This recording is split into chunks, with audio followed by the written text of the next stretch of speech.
सुबह के करीब 7 बजे का समय था। महाराष्ट्र के पुणे शहर में एक गांव पड़ता है, भाटनगर, जहां पे भाट समुदाय के लोग रहते हैं। और वहीं पे एक घर के बाहर सैकड़ों लोगों की भीड़ मौजूद थी, जहां उस भीड़ में से एक पंच खड़ा होता है और वो जोर से आवाज़ लगाता है कि तुम्हें जो कल रात माल मिला वो खरा है या खोटा है। और यही चीज़ फिर से दोहराई जाती है कि तुम्हें जो माल मिला वो खरा है या खोटा है। तभी वहाँ पे दूल्हा खड़ा होता है और वो सफ़ेद रंग की एक लाल धब्बे की चादर दिखाता है और कहता है कि मुझे जो माल मिला वो पूरी तरह से खरा है। और जैसे ही वो ये बोलता है, लोग एक दूसरे को बधाइयाँ देने लग जाते हैं। लेकिन ये क्या हो रहा था कि लाल धब्बे की चादर दिखाकर किसी लड़की की कुंवारेपन की परीक्षा दी जा रही थी। जब आप भी इसके पीछे की कहानी सुनेंगे तो सोचने पे मजबूर हो जाएंगे कि आज भी ऐसी कोई जगह मौजूद है जहाँ पे ऐसा होता है। नमस्कार, आदाब, सत श्री अकाल। मैं हूँ नंदिनी यादव। आज जो मैं आप लोगों को घटना सुनाने जा रही हूँ, ये घटना है महाराष्ट्र के पुणे शहर की, जहाँ पे भास्कर की टीम के पास एक कॉल आता है और उन्हें ये सारी बात बताई जाती है।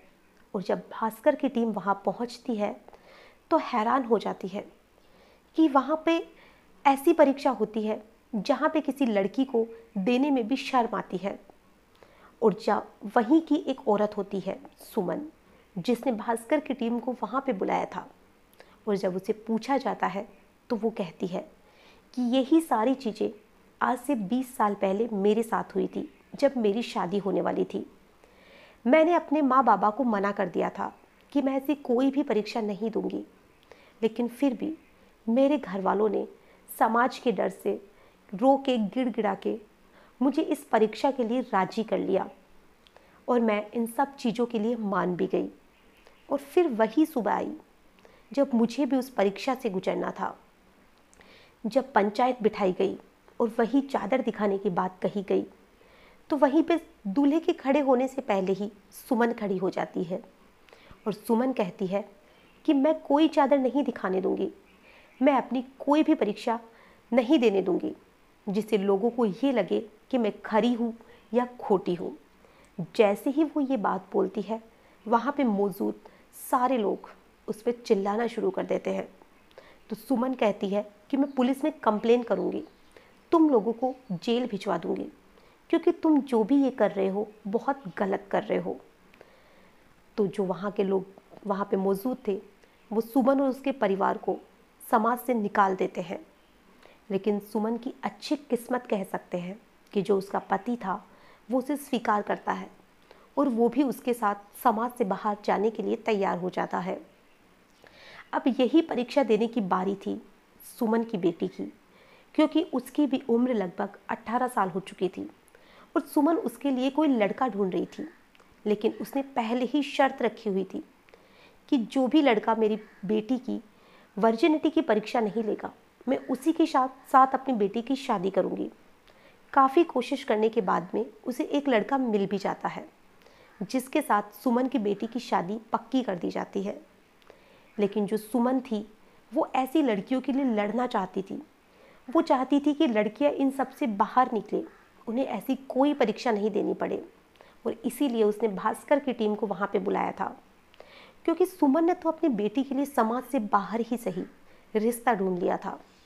लेकिन उस वहाँ पे जो भी बस्ती थी, जहाँ पे जो भी समुदाय के लोग रहते थे, हर लोगों में इतनी हिम्मत नहीं थी कि वो इसका विरोध कर सके और अपनी बेटी की शादी समुदाय से बाहर कर सके।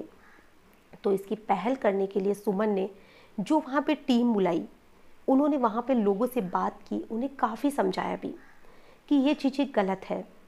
जिसमें से कुछ लोग समझे भी तो कुछ लोग मानने को तैयार नहीं थे कि हम जो हमारी परंपरा चली आ रही है उसको किसी भी कीमत पर नहीं छोड़ेंगे। काफ़ी कोशिश के बाद भी सारे लोग मानने को तैयार नहीं थे। और जब वहाँ की लड़कियों से बात की गई तो उन्होंने ये बताया कि हमारे लिए जब शादी के दिन नज़दीक आते हैं तो हमारे लिए ये बहुत ही एक तरह से दुखद घड़ी होती है कि अगर किसी चादर पे लाल धब्बा खून का नहीं लगता है तो उनके कैरेक्टर पे सवाल उठाया जाता है और उनकी शादी भी तोड़ दी जाती है। और फिर उनकी शादी किसी बुढ़े के साथ या किसी अपाहिज के साथ या किसी ऐसे शख्स के साथ की जाती है जो किसी भी कीमत पे उनके लायक नहीं होता है। तो लड़कियों को हमेशा ही ये डर सताता है कि अगर ऐसा नहीं हुआ कि लाल धब्बे नहीं लगे चादर पे तो उनके साथ क्या होगा। वाकई में जब इसके बारे में सुनते हैं तो सोच के ही रोंगटे खड़े हो जाते हैं कि उन लड़कियों पे क्या बीतती होगी, उनके माँ बाप पे क्या बीतती होगी जब ये परीक्षा की घड़ी उनके नज़दीक आती है। उन लोगों को बदलने की ज़रूरत है और इसके लिए वहाँ की जो भी पुलिस या सरकार है उनको पहल करनी होगी, जिससे इन सारी चीज़ों से ये लड़कियाँ बाहर निकल पाए और ये जो भी ये प्रथा है इसको ख़त्म किया जा सके।